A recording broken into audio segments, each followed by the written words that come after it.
Hello বন্ধুরা, আপনারা কেমন আছেন? আশা করি সকলে আপনারা আল্লাহর রহমতে ভালো আছেন। তো বন্ধুরা, আজকে আমি খুবই গুরুত্বপূর্ণ একটি ভিডিও নিয়ে আপনাদের মাঝে হাজির হয়েছি।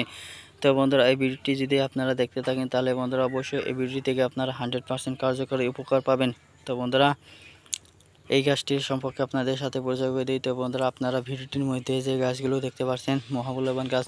তো বন্ধুরা, সেই গাছটি হচ্ছে বন তুলসী। তো বন্ধুরা, তুলসী মূলত আমাদের গ্রামগঞ্জে তুলসী মূলত দুই ধরনের তুলসী দেখা যায়, একটি রাম তুলসী, একটি বন তুলসী। তো বন্ধুরা, আপনারা বন তুলসী ব্যবহার করবেন যদি বন্ধুরা ঘরোয়া উপায়ে আপনারা চিকিৎসা নিতে পারেন। তো বন্ধুরা, ঘরোয়া উপায়ে চিকিৎসা নেওয়া যায় এই বন তুলসী দিয়ে। তো বন্ধুরা, কীভাবে চিকিৎসা নেবেন এখন আমি বিস্তারিত আলোচনা করব।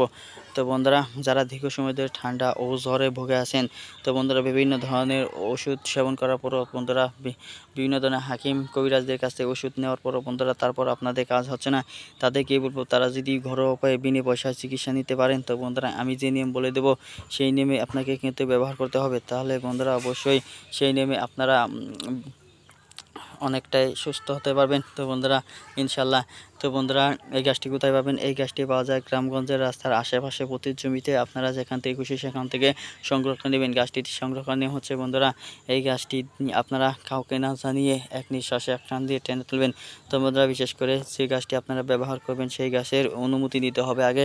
তারপর বন্ধুরা, সেই গাছের প্রতি আপনাকে পূর্ণ বিশ্বাস রাখতে হবে। যদি বন্ধুরা যে কোনো গাছের প্রতি বিশ্বাস না করে ব্যবহার করেন তাহলে বন্ধুরা অবশ্যই আপনারা কোনো উপকার পাবেন না। তার আগে বন্ধুরা গাছটি তো বিশ্বাস করবেন, তারপর সাথে সাথে বন্ধুরা কাউকে না জানিয়ে এক টানতে এক নিঃশ্বাসে বন্ধুরা আপনারা গাছটি টেনে তুলবেন। যদি বন্ধুরা গাছটি টেনে তোলার সময় যদি আপনাকে কেউ দেখে ফেলে তাহলে বন্ধুরা এই গাছের আপনারা কোনো উপকার পাবেন না, আগে থেকে বলে দিলাম। তো বন্ধুরা, তারপর আনা শেষ হলে বন্ধুরা যে পাতাগুলো দেখতে পাচ্ছেন এই পাতাগুলো ডলে রস করে তো বন্ধুরা প্রতিদিন সকালবেলা খালি পেটে খাবেন এবং রাত্রে গেলে খালি পেটে খাবেন। ধন্যবাদ আপনাদেরকে।